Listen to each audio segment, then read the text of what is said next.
Assalamualaikum warahmatullahi wabarakatuh. Waalaikumsalam warahmatullahi wabarakatuh. Halo Sobat Staypi, apa kabar?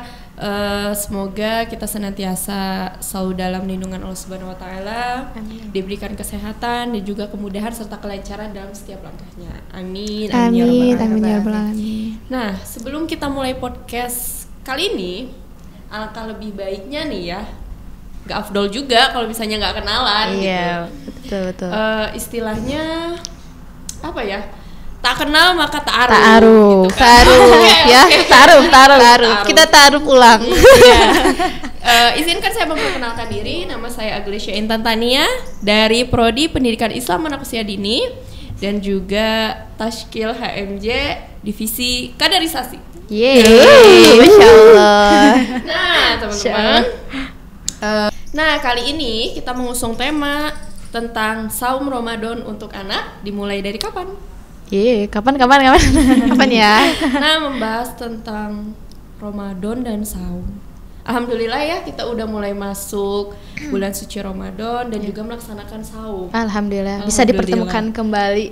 Iya, Masya Allah. Dan tentunya sesuai dengan tema nih, berarti para orang tua yang memiliki anak-anak, tentunya ayah dan bunda tuh melatih anak-anaknya untuk saum sejak kecil gitu. Tapi sebagai orang tua kita perlu memperhatikan nutrisi, asupan, kondisi serta psikis anak gitu agar memang puasanya berjalan lancar.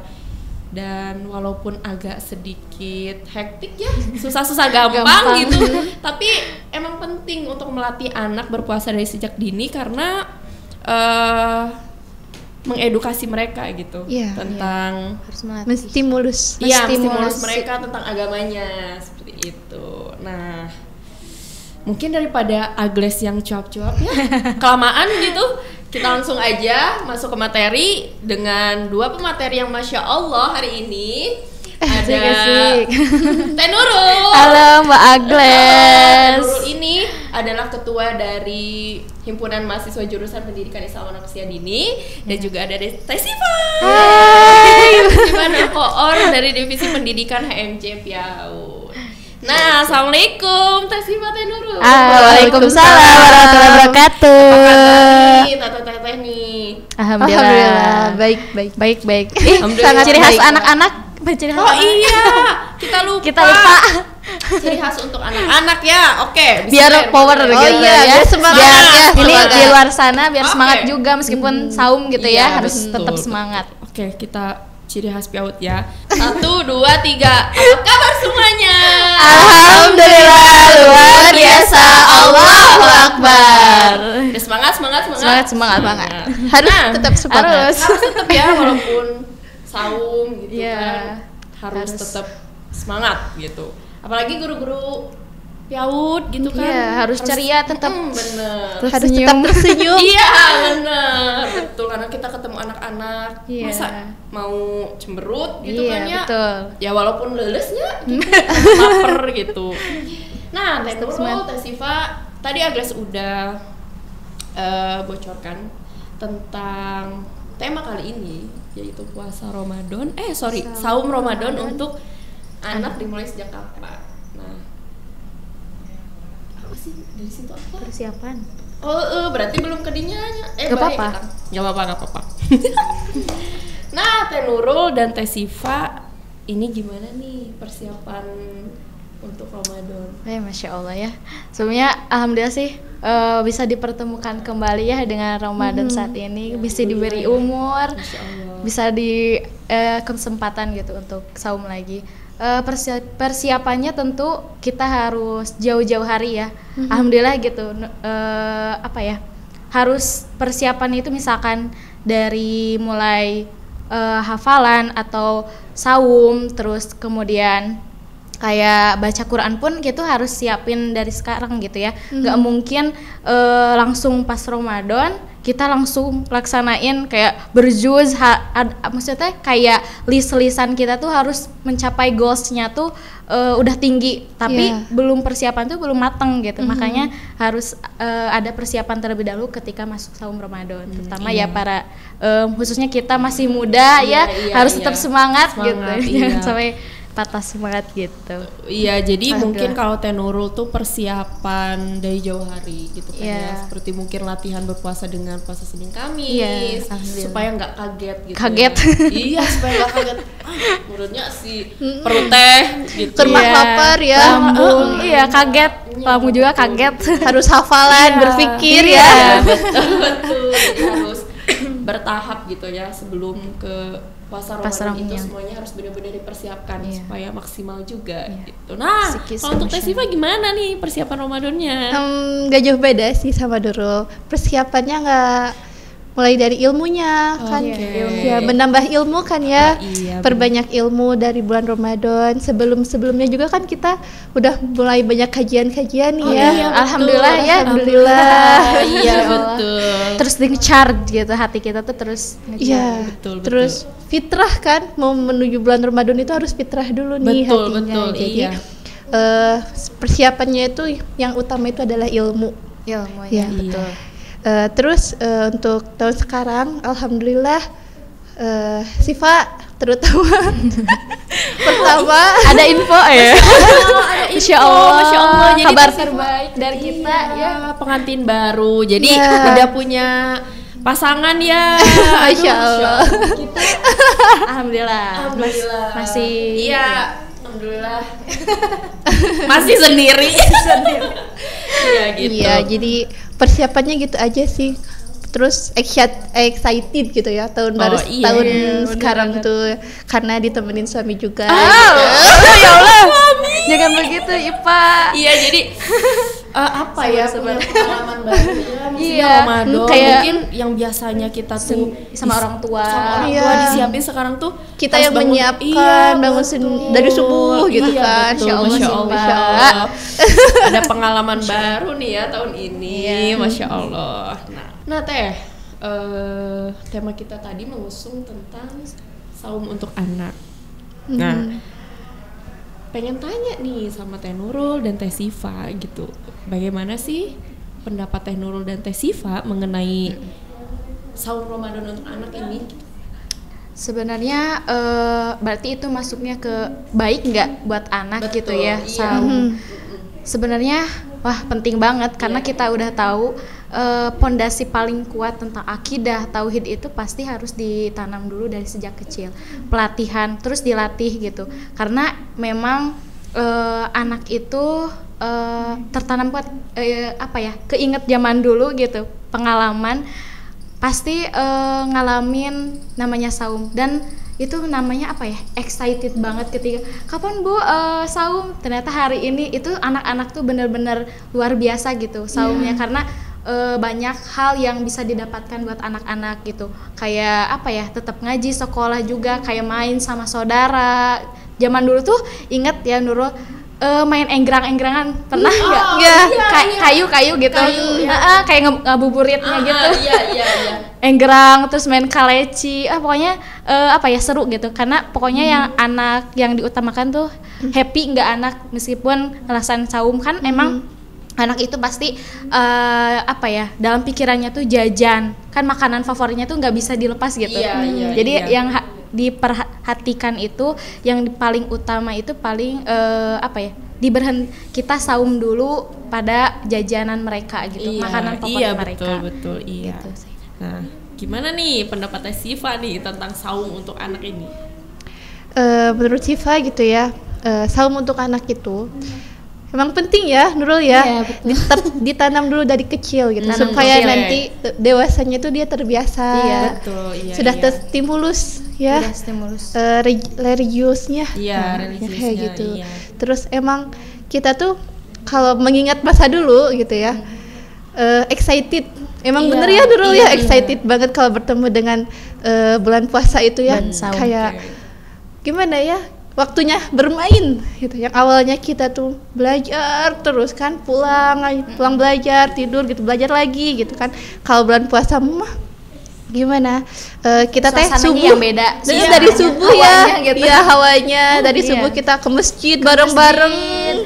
Makan bareng-bareng keluarga, mid time, family time banget. Iya, mungkin waktunya tuh lebih ini kali ya, lebih efektif, maksudnya lebih kekeluargaannya tuh dapat banget. Betul, iya gitu. Momentumnya saum itu dengan keluarga, kelekatannya tuh semakin dekat gitu. Iya. Meskipun sehari-hari ya harus. Tapi kayak latihan gitu namanya juga kan anak-anak ya. Anak-anak tapi tidak ditekankan juga kan ya untuk anak mah, belum diwajibkan. Nah, oke. Tadi menurut Teh Nurul dan Teh Siva itu untuk menstimulus anak ya berpuasa tuh.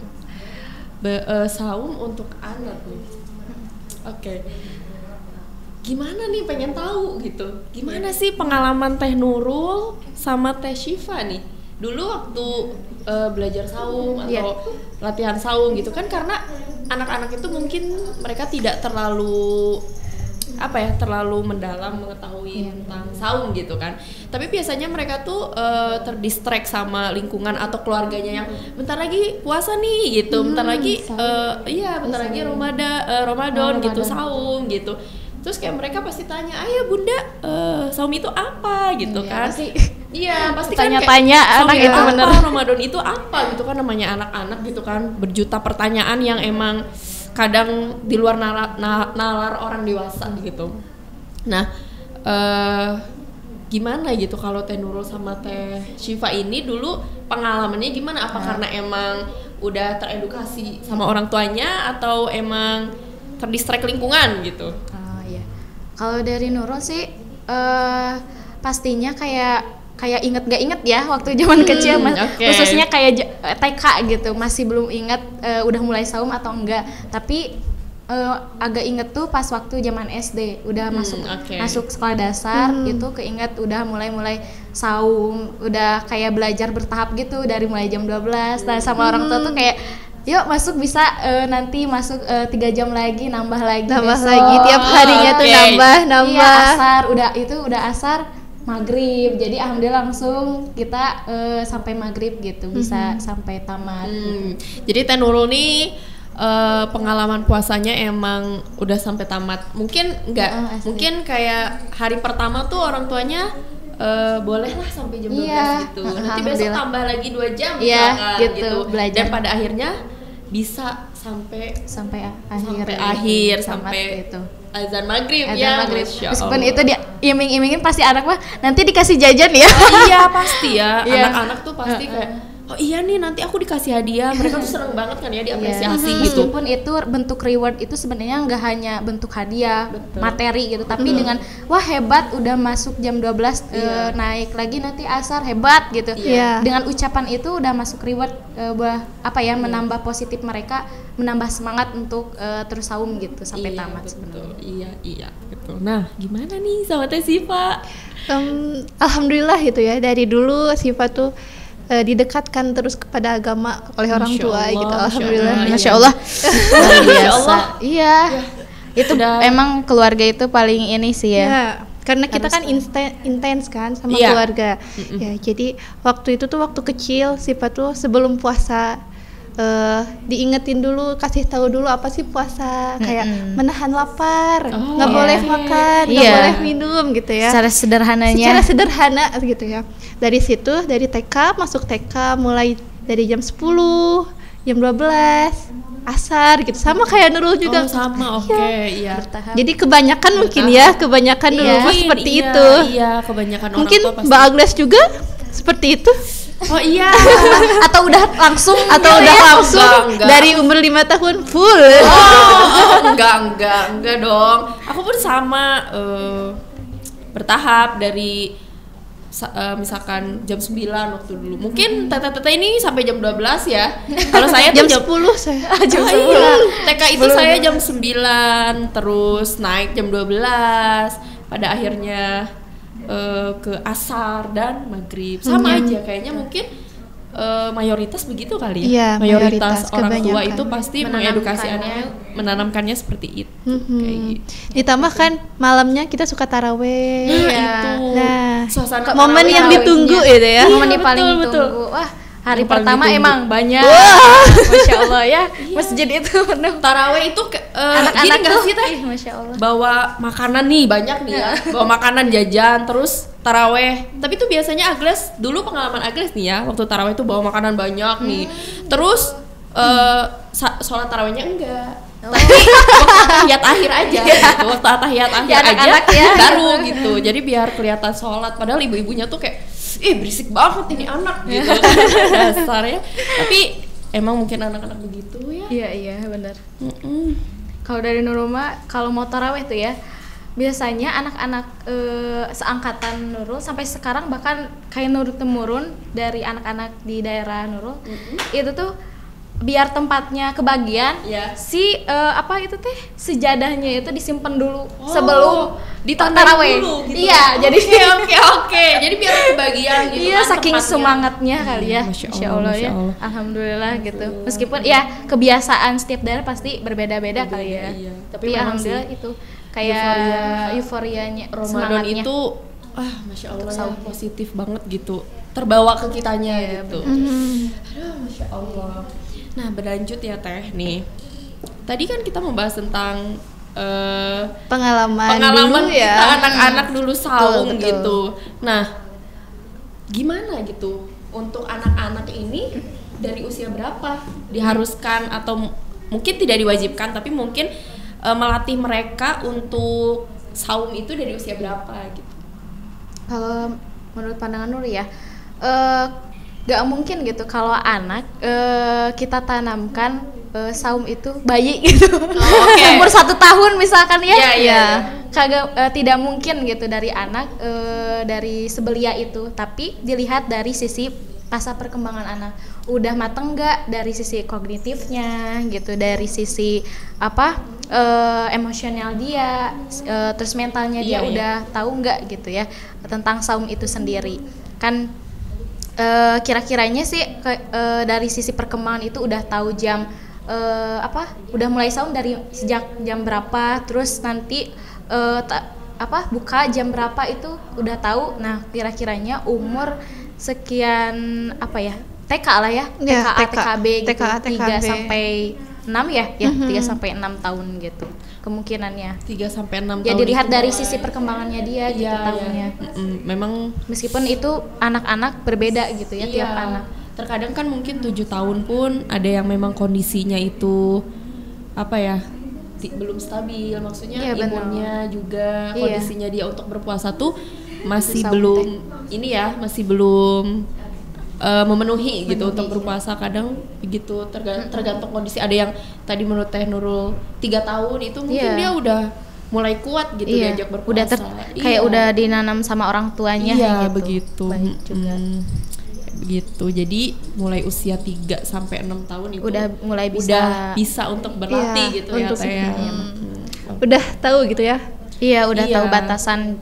Batasan tahu. jam lah kalau Iya, udah bisa saum itu apa sih? Gak makan, gak minum, gak jajan. Nah, itu udah masuk sebenarnya. itu mereka masuk ke udah- kognitif ya. Iya, si udah kognitifnya. nangkep gitu ya. Udah Kalau nangkep. misalnya saum itu nggak makan, nggak minum Iya. gitu sampai waktu yang emang ditentukan seperti itu. Meskipun ada anak yang udah di umur 5 tahun atau 4 tahun itu udah bisa langsung tamat gitu seharian. Iya. Ada yang kayak gitu. Mungkin dari peran orang tua itu sendiri yang baik gitu nanam menjelasinnya Iya, ke anak betul, gitu betul. kayak gimana tentang saum. Jadi mereka kuat gitu. Jadi ada motivasi sendiri. Gitu. Iya, jadi dia punya motivasi. Aku harus tamat nih karena nanti mungkin anak-anak yang teredukasi baik dalam perihal religi mungkin nanti dapat pahala nih surga Iya, gitu kan Masya Allah, biasanya surga. anak-anak. Nanti aku punya rumah di surga Rumah, atau iya. biasanya murid Agnes tuh aku nanti dibangunin hotel sama Allah di surga yang ada kolamnya gitu katanya. Kolamnya juga nanti banyak perosotannya, mainannya biasanya gitu kali ya teredukasinya. Tapi ada juga nih yang mungkin anak-anak diedukasi, kamu harus tamat nanti ayah sama bunda kasih uang jajan segini misalkan, atau kasih makanan segini misalkan. Kalau dikasih makanan kesukaan biasanya, pas saum nanti dikasih makanan kesukaan, misalkan salad gitu, buah-buahan apa yang dia senengi gitu, biar dia semangat. Oh iya, aku harus puasa sampai akhir nih karena ayah bunda mau kasih aku makanan kesukaan gitu. Biasanya dia kayak happy gitu. Tapi terkadang ada juga anak yang puasa itu karena tekanan. Betul. Iya, kadang kan orang tua tuh mengedukasinya kayak gini. Kalau nggak puasa nanti nggak dibeliin baju lebaran misalkan. Kan sebenarnya anak-anak takut ya. Jadi, teman-teman aku kan beli, masa aku nggak beli, jadi aku harus puasa gitu. Dengan terpaksanya aku harus puasa gitu kan. Sebenarnya nggak boleh ya gitu, nggak boleh ditakut-takutin dalam suatu hal. Nanti psikisnya kena ya. Juga gitu. Psikisnya. Tanaman aja karena ini suatu kewajiban yang harus dilaksanakan umat Islam gitu. Iya betul. Jadi dianya udah kuat. Tadi nih kita ngebahas tentang saum anak yang dipaksakan gitu. Terus benar. Melatih anak dari usia 3 sampai 6 tahun. Kan terkadang anak juga tidak semudah itu. Tidak semudah itu yang tadi Teh Nurul katakan juga mindsetnya dia tuh jajan, bermain, makan gitu kan. Terus gimana gitu untuk mengedukasi anak supaya dia itu tidak merasa terpaksa untuk saum gitu. Tanpa paksaan, istilahnya kita mengedukasi anak itu untuk saum itu tanpa paksaan itu gimana? Di sini paling ayah bunda di luar sana mungkin ada tanggung jawab tersendiri. Terus di sini peran orang tua tuh paling penting karena gimana caranya anak saum tapi tetap happy gitu, tetap senang dan nggak terasa terbebani gitu. Karena itu yang paling pokok dulu gitu. Tanya emosional dia gitu, karena dari posisi orang anak itu paling cepet tanggapannya itu kan mulai pendengaran dulu, terus dari penglihatan, udah penglihatan, baru sisi emosionalnya dia yang harus kita tanyakan. Nah situ gak hanya diharuskan paksa, kamu harus saum sampai tamat ya gitu, jangan sampai ngedistract gitu. Tapi tanya dulu anak ini kuat nggak sampai jam segini, tanya meskipun dia sanggup gitu tapi tetap harus kayak gitu. Terus juga yang kedua, di sini ada peran orang tua buat bikin kegiatan di rumah itu seru gitu. Nah, betul. Karena lamanya di rumah kan, sekolah cuma beberapa jam. Apalagi meskipun itu guru kan meskipun guru udah mau menanamkan dari setiap sekolah kan ya main gitu, udah ada rancangannya ya, pembelajaran yang menyenangkan buat anak. Tapi lamanya ini di rumah. Disinilah peran orang tua yang penting buat gimana sih caranya biar anak ini tetap happy gitu, tetap semangat untuk menjalani puasa. Jadi kayak nggak kerasa gitu. Iya. Jadi harus ada kegiatan yang produktif untuk mereka yang emang menyenangkan, asik gitu pas lagi puasa. Jadi jangan bikin mereka boring gitu. Udah mungkin lagi puasa cuman gitu, main HP, kasih HP, padahal sebenarnya kan nggak boleh. Ada jangka waktunya kalau misal mau main HP juga gitu. Jadi ada kegiatan semisal bikin ada kan kayak schedule buku Ramadan gitu tapi untuk anak. Sekarang kan banyak udah ini bukan sih book planner gitu tapi Ramadan untuk anak gitu. Iya. Sekarang mudah-mudahan orang tua di sana pasti kreatif lah gitu karena lebih tahu karena memang lebih mudah ya. Iya, sebenarnya mudah. Zaman sekarang tuh mudah gitu untuk untuk mengedukasi anak, karena tadi ada book planner yang mungkin isinya itu adalah kegiatan anak gitu kan, pasti asik gitu. Anak-anak juga kayak nggak boring kalau puasa tuh, nggak cuman ya tadi main HP atau misalkan tiduran aja gitu. Murojaah bareng-bareng misalkannya ngabuburitnya gitu. Iya, mencari buku, permainan yang ia suka, tradisional congklak paling suka itu bener. Ya terkadang bulan puasa tuh belajar permainan tradisional. Ditambahkan sekarang zaman loncat kurang tinggi. Zaman sekarang agak kurang ya. Agak kurang permainan. Mungkin dulu zaman kita masih kali ya. Zaman kita masih ada. Kita mengeksplor ke alam gitu. Si bolang teh bener ya, si bolang teh. Si bolang teh bener. Masya Allah ya. main congklak, backlund, Backlund. engrang, itu iya paling betul, seru. bakian, Monopoli. gitu kan. Iya betul, rame kan dulu sambil olahraga juga, masya Allah gitu. Iya. Syukuri angkatan tahun 2000-an. Angkatan 2000-an. Masya Allah masih merasakan gitu ya, mainan tradisional itu. Nah, kita masuk sesi terakhir nih, Teh Syifa dan ngobrolnya. Gak kerasa ya ngobrolnya, enakan gitu. Udah mau akhir aja. Terakhir nih Teh Nurul dan Teh Syifa, manfaat saum untuk anak itu apa sih? Yang pertama sih tadi ya udah disebutin juga, udah di-spill juga, fisik. Dilatih juga mereka, terus 2 psikis, kemudian yang ketiga mental. Kenapa mental yang dibahas gitu, yang bisa didapetin dari saum Ramadan, karena biar mereka tuh mendapatkan menjadi pribadi yang tangguh, kuat, terus merasa nggak pantang menyerah. Karena kan nggak pantang menyerah tuh di situ anak kayak dia saum udah jam 10 sampai jam 10 kayak nggak nyerah gitu. Aku harus sampai jam 12 terus sampai jam 3 akhirnya tamat juga gitu. Terus membangun kepercayaan diri gitu dari sisi sisi mentalnya. Selain itu ya menjadi pondasi dia pas waktu dewasa udah jadi balik dia udah tahu nih ada saum gitu yang memang harus dilaksanakan kewajiban. Jadi tahapnya udah kewajiban tuh tahap awal gitu. Sebelum dia, kalau kita mah mungkin kayak harusnya ya udah tahap mahabbah gitu kan. Kayak sisi bukan filsafat. Tasawufnya gitu. Udah mencapai kata mahabbah itu sendiri gitu. Tapi kita juga sambil belajar juga sih, belum nyampe gitu. Tapi mudah-mudahan kita udah mencapai tahap itu gitu. Nggak hanya sebuah kewajiban aja gitu yang harus dilaksanakan gitu. Dan dari sisi kesehatan juga bagus melatih anak untuk saum gitu. Terus juga sosial, dia merasa kayak orang tuh pernah ada yang 1 hari nggak makan, kita bisa merasakan gitu. Orang lain aja ada yang nggak pernah makan, kita coba gimana rasanya gitu. Jadi mereka orang itu rasa empati itu benar-benar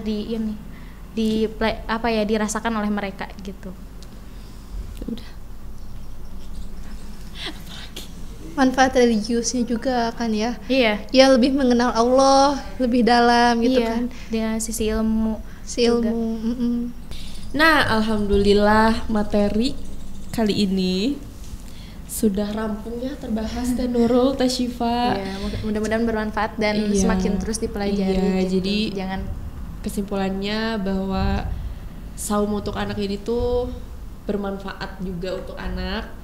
Terus sangat bermanfaat untuk mengedukasi anak tentang sosial, terus agamanya tentunya ya. Mengenalkan anak saum itu kan mengenalkan dia pada agamanya gitu, bahwa saum ini tuh wajib gitu dalam agama kita Islam gitu. Dan untuk mengedukasi mereka perihal sosial, bahwa banyak nih orang-orang di luar sana yang sebenarnya hidupnya tuh nggak seberuntung kita, yang kadang sehari aja tuh cari makan atau kadang nggak makan gitu ya. Yang cari makan aja tuh susah atau kadang bahkan nggak makan gitu. Bahkan mirisnya juga kan banyak juga yang cari-cari makan tuh di tempat sampah gitu kan. Makanya untuk mengedukasi mereka gitu bahwa untuk selalu bersyukur betul, untuk selalu bersyukur gitu, bahwa kita ini masih beruntung gitu, masih dikasih rezeki oleh Allah seperti itu. Dan tentunya ya dalam mengajarkan atau melatih anak saum itu kita perlu benar-benar menguatkan mereka gitu dalam perihal tentunya nutrisi tadi asupan, kondisi psikis mereka gitu, mereka siap atau tidaknya untuk saum seperti itu. Nah, dan untuk melatih anak saum itu batasan usia yang tadi disampaikan oleh Teh Nurul itu sekitar usia 3 sampai 6 tahun, dan itu pun kita harus melihat kondisi anaknya, kondisi psikis dan fisik anaknya gitu, apakah dia mampu untuk berpuasa atau tidak gitu. Semuanya tergantung bagaimana anaknya gitu. Kita melihat ke arah anaknya dulu seperti apa. Nah, dan tentunya agar anak-anak itu tidak membosankan selama bulan Ramadan, selama mereka saum, sebagai orang tua tentunya kita harus peka, harus jeli untuk untuk punya rencana atau planning kegiatan yang menyenangkan untuk anak gitu. Mungkin seperti tadi yang dikatakan Teh Nurul dan Teh Sifa itu book planner yang mungkin isinya itu ada banyak sekali kegiatan anak, mulai dari mewarnai atau mungkin menghafal bersama orang tua gitu kan, sholat berjamaah gitu dan lain sebagainya. Jadi kita sebagai orang tua harus pintar-pintar untuk memplanning rencana-rencana yang menyenangkan untuk anak supaya tidak bosan anak dalam melaksanakan saum kayak gitu. Nah, alhamdulillah nggak kerasa ya. Nggak kerasa kita udah akhir dan kan penutupan. Terima kasih Teh Nurul, Teh Syifa atas ilmunya yang Masya Allah bermanfaat ya untuk orang tua juga, bagaimana cara mengedukasi anak dalam saum Ramadan gitu. Masya Allah, semoga jadi ilmu yang bermanfaat untuk semuanya. Amin, ya Rabbal Alamin. Dan semoga dapat diterapkan oleh orang tua ya, di luar ayah sana, bunda di luar ayah sana. bunda di rumah sana gitu. Masya Allah. Mungkin podcast kali ini saya akhiri. Saya pamit undur diri. Assalamualaikum warahmatullahi wabarakatuh. Waalaikumsalam warahmatullahi wabarakatuh.